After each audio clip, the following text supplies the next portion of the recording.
I guess that's, exaggerating what's really going on. So the fundamentals are good. We actually saw a bounce back in the market in February closings. So that was like, okay, we're still below a year ago, but we're way up from December, and January were really tough, just about everywhere in the state. Just kind of frozen with, I don't know, the financial markets, rates reached their over 5% in November. There was just a lot to be worried about, and in addition to the things that are endemic to the housing market, which I'll be talking about. So we had a big push in more listings, and it's only more listings and a lot of listings because we've had no listings for so long. We're still below what we would consider a long-term normal trend, but compared to where we were, people are like, oh my God. And we're seeing much slower price appreciation, but we're still seeing predominantly positive changes in prices, just nowhere near the double digits for the last year and a half, but kind of low single digits at this point. But it's important to keep in mind that there has been a shift in the market, and that's what your clients are going to want to talk to you about. What's going on? What's changed?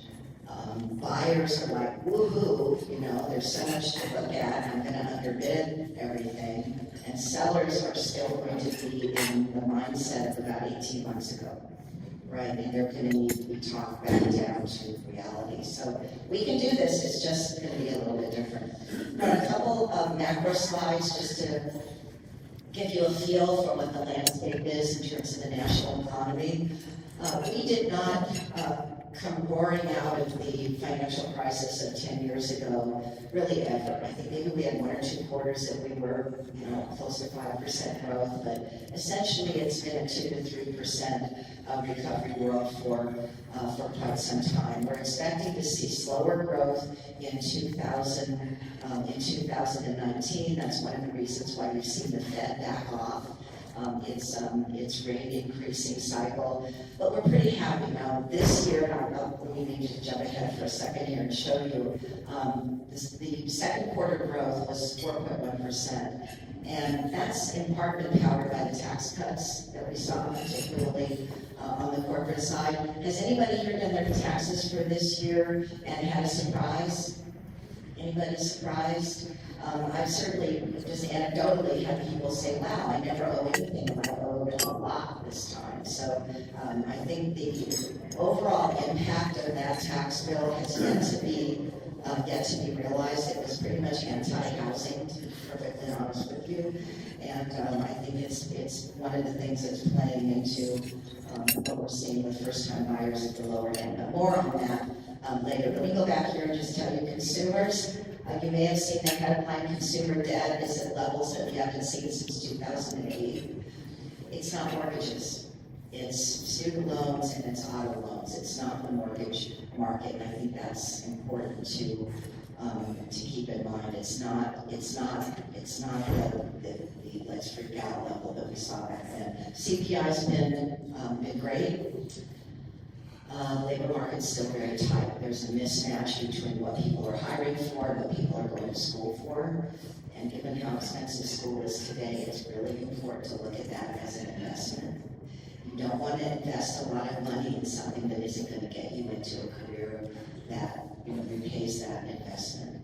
So let's say you have $200,000 in debt, but you have a medical degree from Stanford.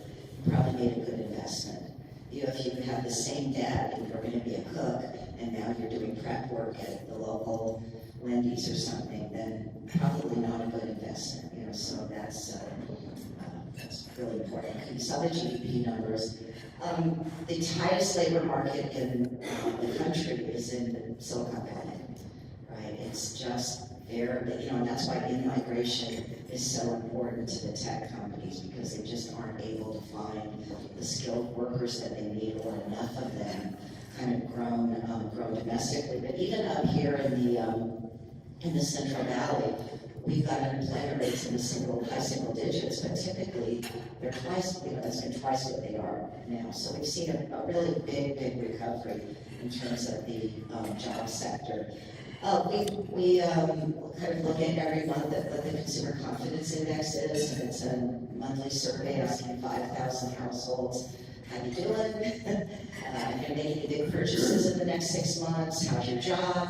You'll be changing jobs. So there are questions about how they're doing today, and there are questions about how they expect to be doing in the future. And we had a big drop between February and March, and that was, who knows what it was, but the variables that changes. We had a very disappointing February jobs report. We've also had data on China and Europe, where those economies aren't doing as well as were expected. You've got, kind of stock market issues maybe for somebody, even though things have come back a lot. I'm not really sure, but those are what I would kind of look at. And as you heard earlier from our wonderful mortgage team, rates are like, oh my gosh, as I mentioned in November, we were over 5%, and now we're drilling down to almost 4% for 30-year conforming. So that definitely, I could not agree more. That's a conversation that we need to have with clients, especially those that have, buyers that got discouraged and said, I give up. It's like, well, you know what, there's more on the market, and it's going to cost you less, so why don't we look around and see what's there. Here's a look at the Fed funds rate. This starts in 2001, and it just shows you the continuation of that very low rate thing to kind of juice the economy and get things back going again. And then since 2000 and, when was the first one? It was December 2015. We had our first rate hike. We've had 9 since then. And what we've heard in the last month or so from the Fed is, we're done, right? We don't want to take the punch bowl away when the party's still kind of just getting going. We really don't want to be the skunk at the picnic. I think they got the message from the president, and it probably is a very good sign, because the bond market kind of calmed down, and we're back on track again. So let's take advantage of it. There are always, we can spend the whole day talking about the economy, and usually after I speak, someone comes up and says, well, you didn't talk about this, you didn't talk about this, you didn't talk about this. So here are all the things I'm not going to talk about, but I just want you to know, I get it, there are issues. I'm happy to engage afterwards or at another time on any one of them and what the impact will be. If you want to talk about GSE reform, Barbara's right here, and she's like an expert on the government's on Fannie and Freddie, so she's right here, happy to talk to anybody about that. But I will say, with respect to the Bay Area, the IPOs for this year look pretty rich, and they will impact the housing market, because there isn't much, even with the increase in supply, there's still no supply, right? And one of the things that's really interesting about the stock market is sometimes when it gets crazy, people want to buy homes more, right? Because that's a real asset. So a lot of money coming in. I think these are all of the big ones, but it's going to be a very interesting year for IPOs and overnight millionaires with their RSUs. And then these are just some data points on the Bay Area economy, which even though you're not technically Bay Area, we categorize you as Central Valley. You really are kind of Bay Area, right? You are very much tied to what's going on over the hill. And it is an economic juggernaut. It is a powerhouse. There is nothing like it in the rest of the country, and it shows no sign of slowing down yet. But I would just like to say, and I'm probably going to be long retired before this happens, but you can't grow forever without housing. You cannot do it. And when you look at the new Apple campus where 12,000 people work, and Cupertino did not add one housing unit to accommodate that, and I'm sure it was one of those things like, well, if you're going to make us do that, we're going to go somewhere else. And I'm sure the city council there had no problem saying, oh, darn, we can't add any more housing because we won't get the campus anyway. But you've got that multiplied over and over and over in the Bay Area, and at some point, push is going to come to shove, because again, the growth is going to be somewhere else. And maybe that's okay. Maybe that's okay. But be prepared. So 19th largest economy, highest per capita GDP for a metropolitan statistical area, 26% increase in jobs since 2009, over 750,000 tech workers, and migration is a net positive with a net inflow of 58,000 from out of the outside the U.S. So that's kind of that brain attraction that you need there. So let's talk about us for just a minute. This slide shows you home sales in California, and for most of us, no surprise, it's a very, I don't want to say volatile, it's a cyclical market, right? We've got kind of 10-year cycles until now. And then the red line is membership in the California Association of Realtors. So the traditional relationship was really clear. The market peaked, 2 years later, membership peaked. Market peaked, membership peaked. Market peaked, membership peaked. And then what happened? Well, you can see how lackluster our recovery has been in terms of the number of transactions in California. And yet we continue to get members. And 2018 we came in at slightly above 205,000 realtors and a little bit over 400,000 transactions, or about 800,000 plus sides. So you do the math, right? We've got some excess supply on the agent side. Here's another way of looking at it. This is a 30-year period from 86 to 17. Population went from 27 million to 39. This year we're actually reaching 40 million Californians. I mentioned realtors, so 2017 we were at 20,000, 1986 we were at 112. But look at home sales, from 394 to 424. So that's, the pool is richer, but it's smaller, right? Dollar volume is up, but the number of transactions is really stalled. And that's a couple of things, right? That's the building side with new supply, and it's the fact, is there anyone here that's been in their home over 20 years? So you're the problem, right? Because you are not moving. You are the problem. And you multiply that by every other homeowner baby boomer who really doesn't want to or can't afford to move. And that's what we're dealing with. And eventually there'll be lots of probates and people pass on, right? But, the boomers aren't going out without a fight. They're spinning, they're getting their face done. I mean, this is like, we're going to stay young forever. And then if you just do the math in terms of membership and sales, early 70s, we had about 10 sides per member, and now we're in the 4 range. So here's something you need to know. Your competition is not 205,000 other realtors. And it's not even membership in the Santa Cruz Association of Realtors, which is, Kathy, what's your membership today? $13.50? It's not even that. Your competition is you yesterday and every agent working just as hard as you do. So the key to success is don't let anybody work harder than you do, right? I mean, it's easy to say, it's hard to do. So I'm going to turn up the market, and I'm going to start with just a reminder of where we were 10 years ago. 10 years ago, 60% of the closings in California were REO. You know what that is? Real estate owned by who? By banks. Wow. 10% were short sale, and 30% were traditional equity sale, which today is, almost 100%. So the reason I think this is important is if you draw a line up, January of 2014, to me that's the demarcation between the recovery and the new normal market, right? Because by January 2014, we had sold off the distressed properties. So I don't want to use the word recovery, and I don't want to think about, I can't wait till we get back to the way things were back then, because that's past. So we've had a shift in the market. You felt it? No, yes, yeah.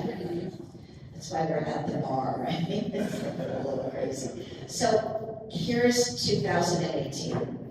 We had almost a 6% drop in sales in 2018. As I mentioned, December and January were really low, and we had a big bounce back up in February to just shy of 400,000 transactions sold. And your data is, I got a lot of local data, your data is very similar to what we're seeing nationally. And then I just, here we bottomed in terms of sales in the fall of '07, boomed back up. These are investors, these are people using tax credits. And then since 2011, our market has been fluctuating between a very narrow band. And at the same time, we've had job growth, household growth, the lowest mortgage rates we've had in 50 years. Where's the response? Where is it? Well, that's what I said earlier, right? We're not building enough, people aren't moving, and housing's too expensive in California for people to buy. So when people say, like, the market's been so great, I know they're talking about prices. I know they're talking about prices because they can't be talking about transactions. On a year-over-year basis, you can see what happened in 2018, starting in about April, is when we started to be below a year ago. And here's the twist. We are seeing a slowdown in sales at the entry level. And we've seen softness in the upper end over the last couple of years, but the entry levels remain strong. And that's not what's happening over the last year. We have, don't you remember me always saying, if only we had more inventory, we'd have more sales? Well, we have more inventory, we don't have more sales. So what is that disconnect? So in every single price category, you've had a drop in activity. What's going on with prices? Well, we peaked in the middle of 2018. I think we had 1 month where we were actually at 600,000 for a statewide median, and then we started marching down before we should, right? Rates are usually soft in the fall and the winter when the market isn't as strong, but we started to see it before then. So in February, we had a statewide median of about 534,000. I wanted you to see how diverse the state is. So this is the Bay Area, and what I've done here is identify the peak month during the financial boom, housing situation crisis. And most of these were in 2007 and 2006. And then I've had a limited staff lately, so I don't have them update this every month, but it'll give you the point I'm trying to make. Here, toward the end of last year is what the median price was. And you can see in San Francisco, we were almost 65% above the prior peak, right? Alameda was 27, Solano's still below, Sonoma is about flat.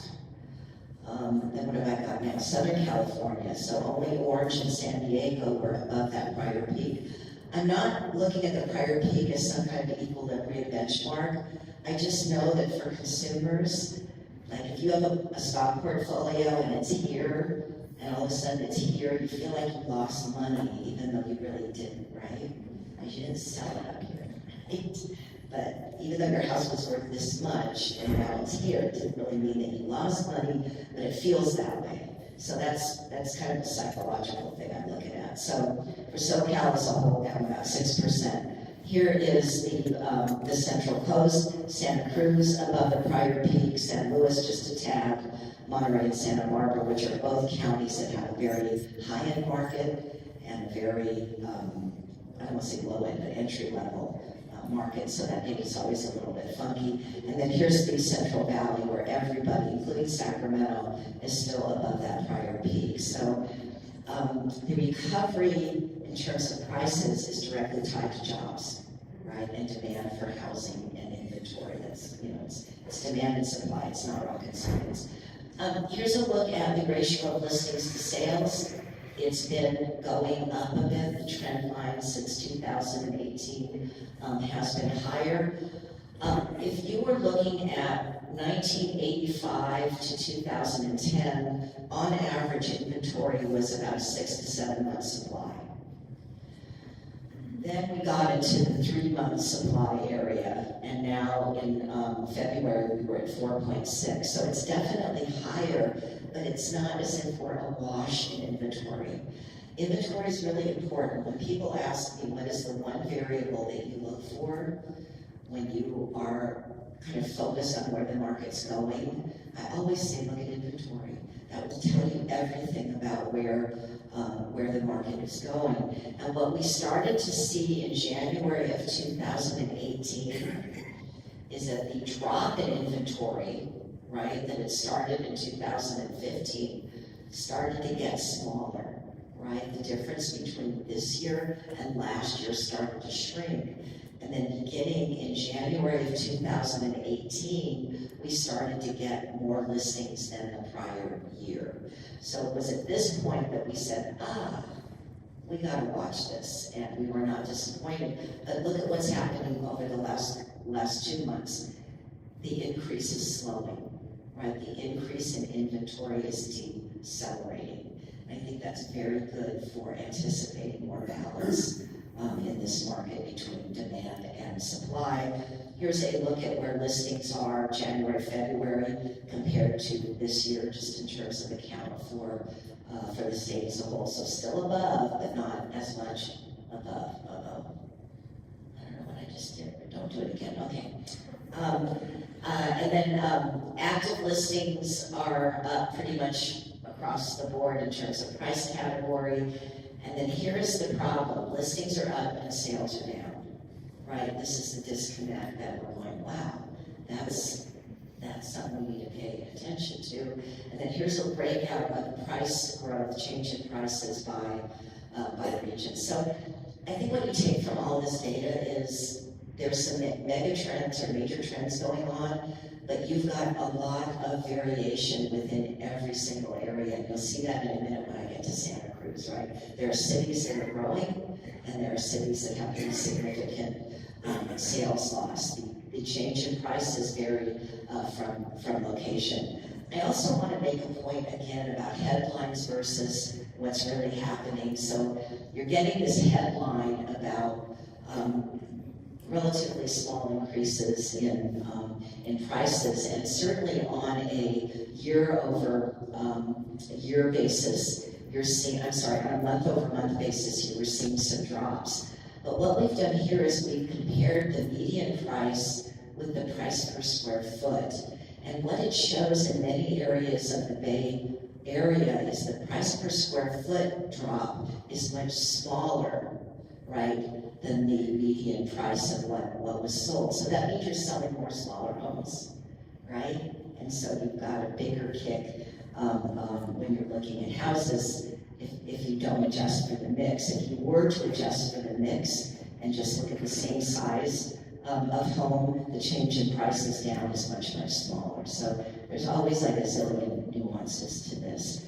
The other information that you should probably share with your sellers is that almost 4 out of 10 listings have a price reduction before they sell, right? And a price reduction before you sell tends to not always be a great thing in terms of your presentation to the market. And this is just another indication that you've got sellers kind of highballing the market and buyers kind of maybe lowballing the market, and they've got to meet somewhere in the middle. So we've got more adjustments going on there.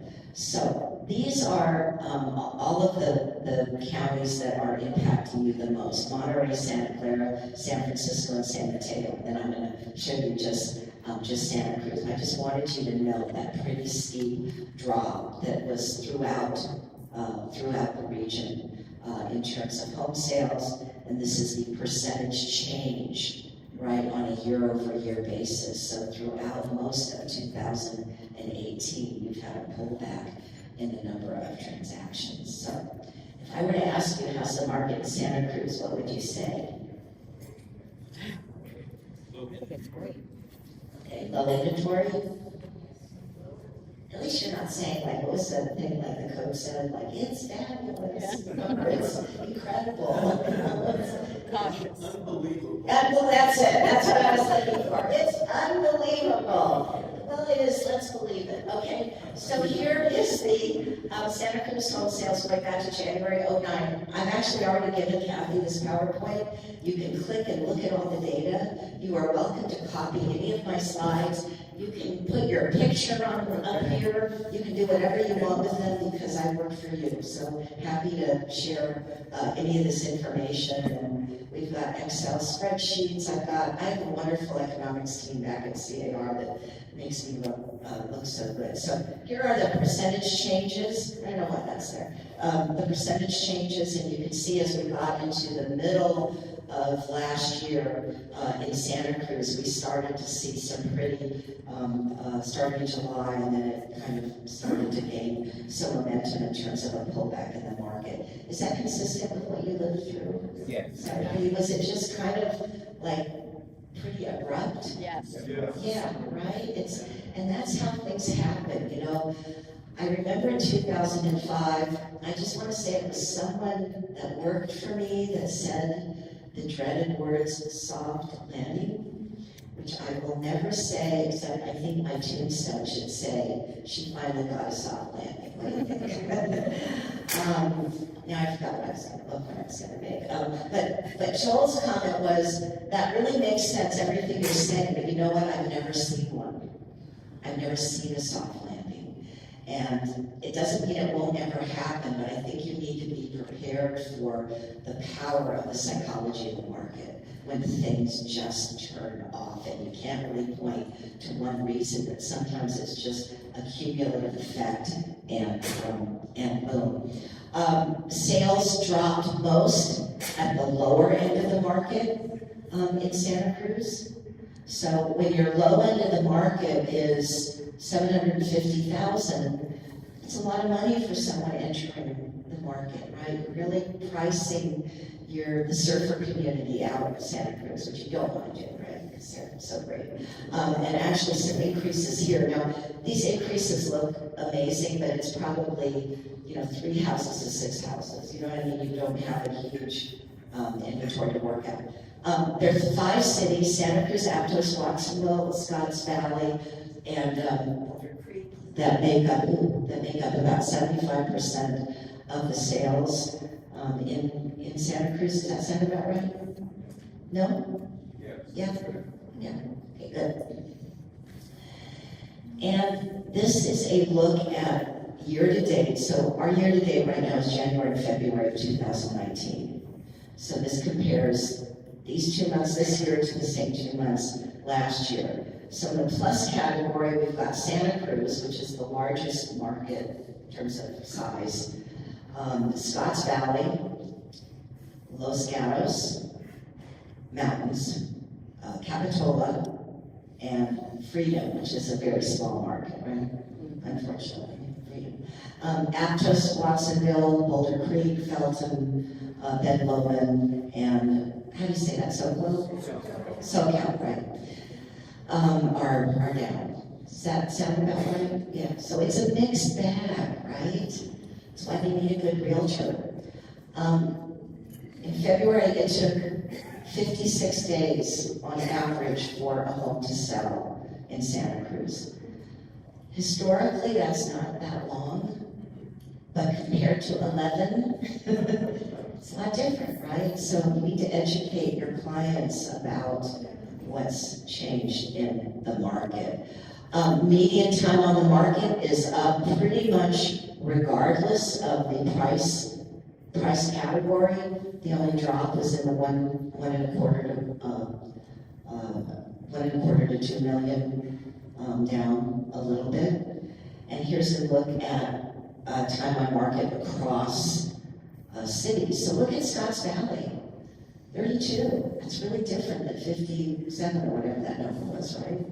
So again, you can't paint this with a broad brush. And then this is the drop in the sales to list price ratio, and it's only down to a little bit below 98%, but it's coming down, right? So it's showing the impact of that price discounting from the original list. And here's a look at the differential by price category. Got too much data here, and then here's the difference in terms of competitiveness, if you will, across all of the cities. So again, I think that's, I'm not sure why they're so different, and they're really very marginal differences, but it's interesting to see that. And then here's a look at just the listing inventory. So here we are in the beginning of 2019, and here we were in the beginning of 2018. So up just a little bit, and then here are the percentage changes, and then look at February. February's moving in the other direction, right? February was a little bit below February of a year ago. So that's a sign that things are kind of balancing out, right? You're not getting that deluge. And the strongest growth in listings is in the 1 to 1.25 million. The very low end is down, and at the very upper end it's down a little bit. And this is just the number of listings in terms of going up. Again, I want to caution that these numbers are pretty small, right? When you take Santa Cruz and then start to, when you take 80 sales a month and start to divide it out by city and look at percentage changes, it can be a little bit of an adjustment.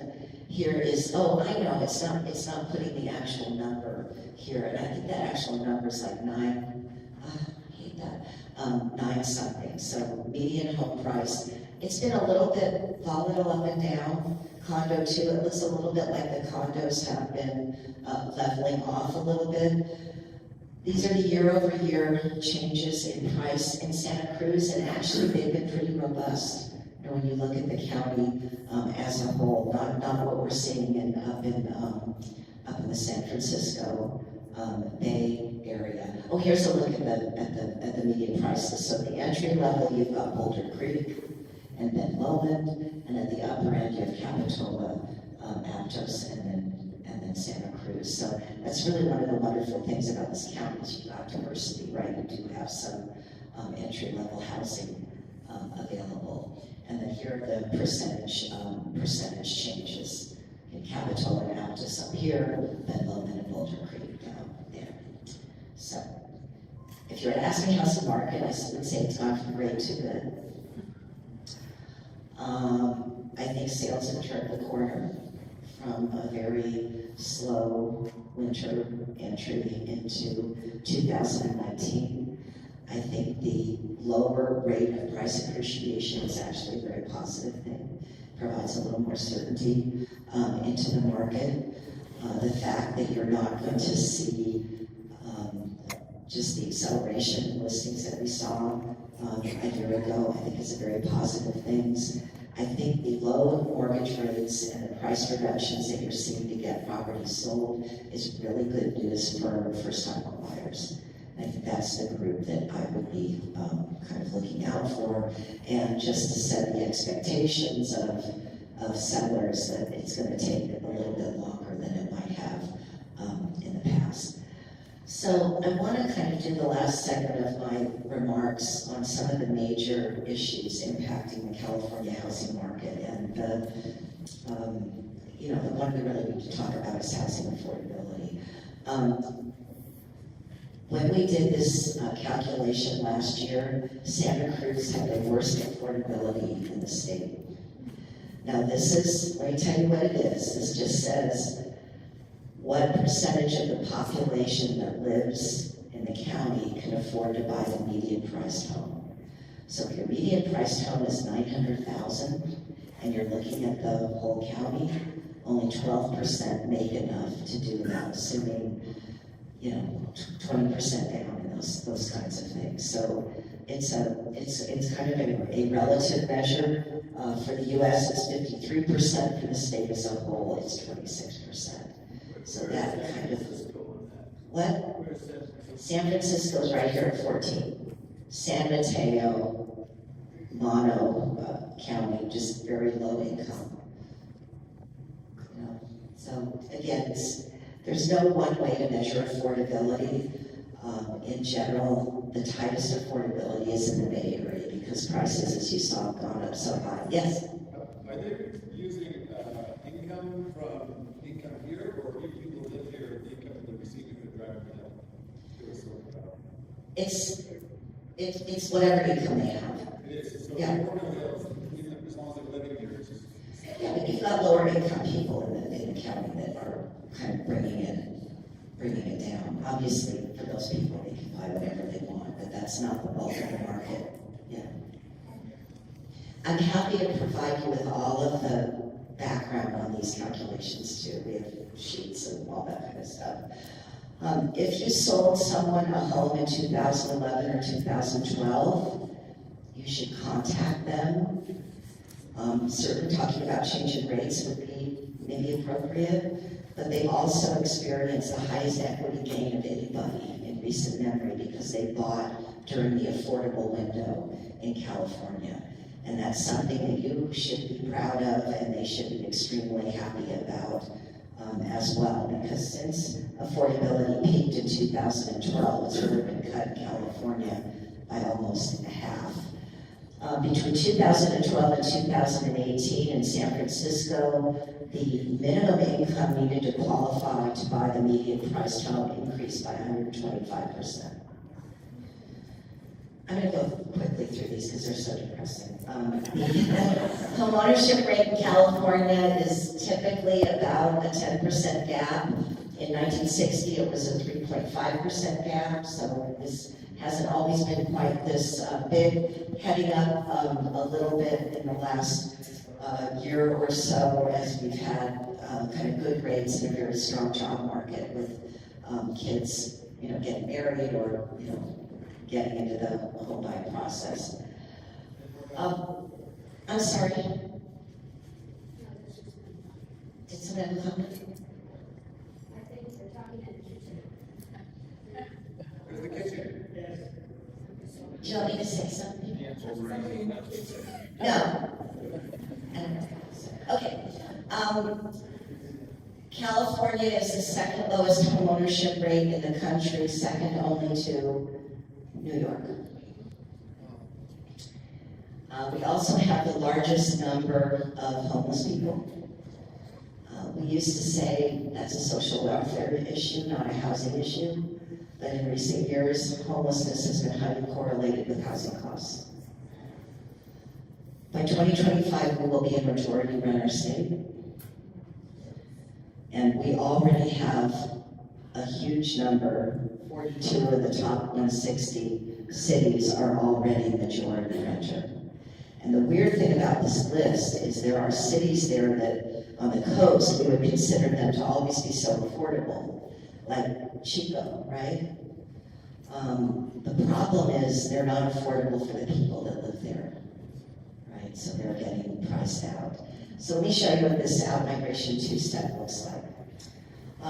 We do a survey every year asking realtors about their last closed transaction.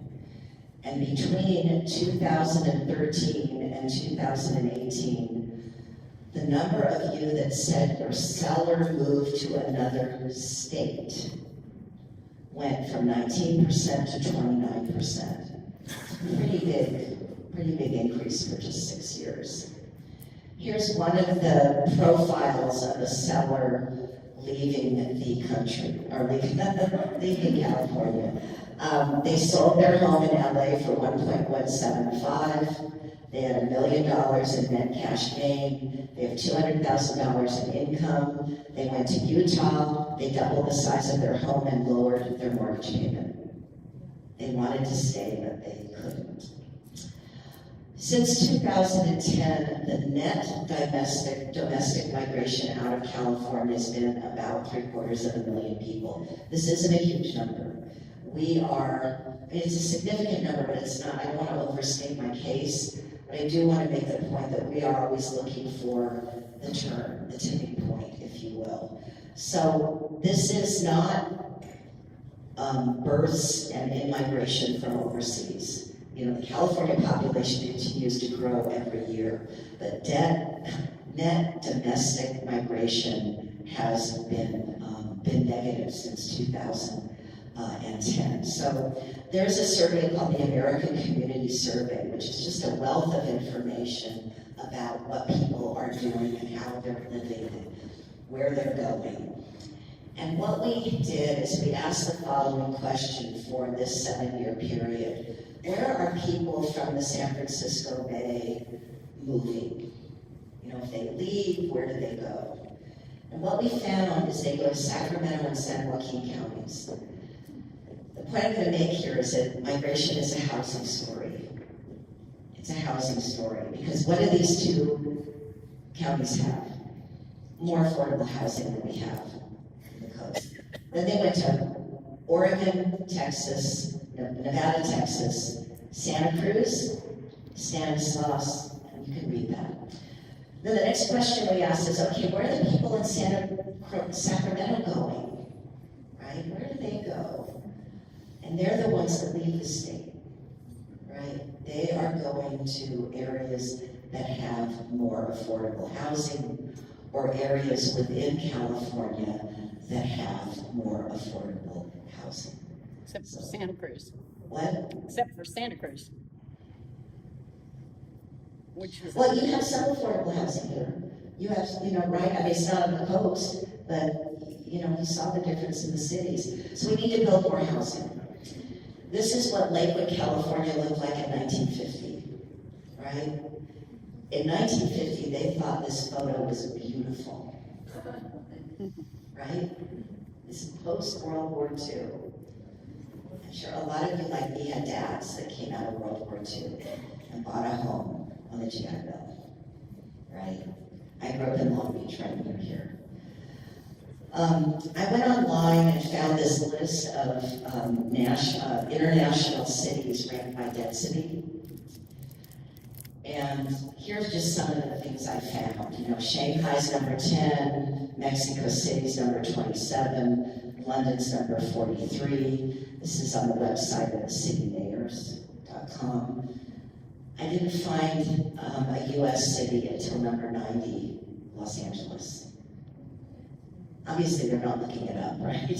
And then 104, San Francisco, Oakland. So this issue of density is really one of the core tenets of why we're not building, right? Because there are height limits, and there's just an aversion to density and a lack of the infrastructure and transportation to accommodate it. This was a doctoral dissertation that originally came out of UCLA, and I actually met the guy that did this, where he looked at how many, what population LA County was built up for. And it was built for, the city of LA, 10 million in 1960, and by 1990 it was 3.9 million. So this downzoning isn't something that was like imposed from above. These are conscious policies to restrict construction. And again, you understand what's going on. There are real trade-offs here. This is the median home price in California versus the rest of the country. Back in the early 70s, they weren't very different, right? And this is the impact of, to a certain extent, you'd expect us to have, we've got these great jobs, we've got sunshine, but some of it is also supply restricted. There was a poll that was done in October, right before the midterms, out of USC and the LA Times, asking California voters, what do you think the cause of the California housing crisis, or why is housing unaffordable in California, something like that. And the number one answer was lack of rent control. Greedy landlords. Only 13% thought it was supply. I was shocked. I was very shocked. So at some point, a supply problem will become a demand problem, right? Because you'll see the jobs and you'll see people going elsewhere. And maybe you can't grow forever. I mean, maybe that's kind of what's already happening, right? People are making those decisions. So what do you need to do to be successful in this market? You are a teacher. You are teaching your clients about what's happening in the market. If you don't stage already, do you stage? Generally, most people do, right? But you've got to do it. People expect Pinterest-ready housing. Connect with people who may have dropped out of the market over the last couple of years and say, hey, it's a different environment. We did a study last year that of the over 6 million renters in California, about 800,000 qualify to buy the median priced home in their city. So there are renters out there that just don't know, and our surveys of renters indicate a complete lack of financial literacy when it comes to housing. Right? They think you need 30% down. They just know very little. Out-of-state referrals, if you're in a company that has, leading RE, or you're part of a big national franchise, you do have people relocating out of California, so make those connections. Use the low rates as these won't last forever. Here's a window, let's do it. And certainly one of the things that we feel very strongly about at CAR is we need to keep selling homeownership because we feel that we have been under attack, right? That people just don't see homeownership the way that they should because it is so important. We know that most people who don't own do see homeownership as a part of the American dream. We know that 80% of renters do want to buy at some point, and about a little less than half of them want to buy within the next 5 years. So that's good. So here's the kind of summary of the GDP forecast. And the projection here, I'm sorry, I don't think I've updated this as well as I should have, but I think this number is more like 2.8. This is going to be about 2.4, a little bit slower job growth, the unemployment rate even a little bit tighter, CPI about the same, disposable income a little bit slower, and this used to be 5.2, right? And now it's 4.6. It could even be lower given what's happening. And then in terms of home sales, as I mentioned, we were down last year 5.2%. We're expecting about a 7% drop in sales this year, with about flat prices compared to a 6% increase last year. Affordability tighter, and again, a better rate environment. So everywhere I speak, people are kind of like, well, we don't really care about the state or anything like that because we are unique. And I hope in my remarks I've been able to say you are unique, but you are being impacted by the same forces that the whole state is being impacted for, because we're seeing this really in every single region and every single area that we track. So pullback in sales, a little bit of softening of prices in terms of the rate at which they go up. Buyers that are back in the market, but they're not desperate, right? They're not desperate to throw the money at a house. They're desperate maybe to just get a good deal and get in the market. Sellers are also always slow learners, and property will be on the market longer, but there will be some properties always that will go very quickly. So basically, general comments, specific, will all be surprised. So a couple of conclusions. Economy is strong, home ownership, people still want to own. Again, I think I covered all this stuff before. Okay, I can take that one out. My parting advice. I would love for my legacy at CAR to be a required annual CE course in active listening. So often we listen to wait to talk instead of listening to really understand. And I think every human being is in the listening business, but you guys really are in the listening business, right? You've just got to hear and be present with your clients. Talk to them about what's going on in the market. Explain the realities to the sellers. Reach out to millennials. They are, first-time home buyers are up. Millennial buying is up, and they are a different mix. Know your inventory and just continue to improve yourself. Just how important it is to always work on yourself. So the I want to stop or end with a couple other comments. Everyone kind of always asks me what I'm reading, because we always read books for strategic planning. And actually, this is not being read by strategic planning, although my entire staff is reading this for our offsite. So Frey was the head of the Southern District of New York for a number of years. And what I'm about 3/4 of the way through this book, and it's just absolutely fascinating, like how the law works and the inside scoop on some of these very high-profile cases, and understanding what the law is and what the law isn't. But it's also just an amazing take on leadership, working in teams, how to get things done, the value of research. Human nature. So if you want to know what I'm reading, it's this, and I really highly recommend it. And I just want to say again, your competition is always you yesterday, right? You start every day fresh, and never let anyone work harder than you do. So that's it. Thank you very much.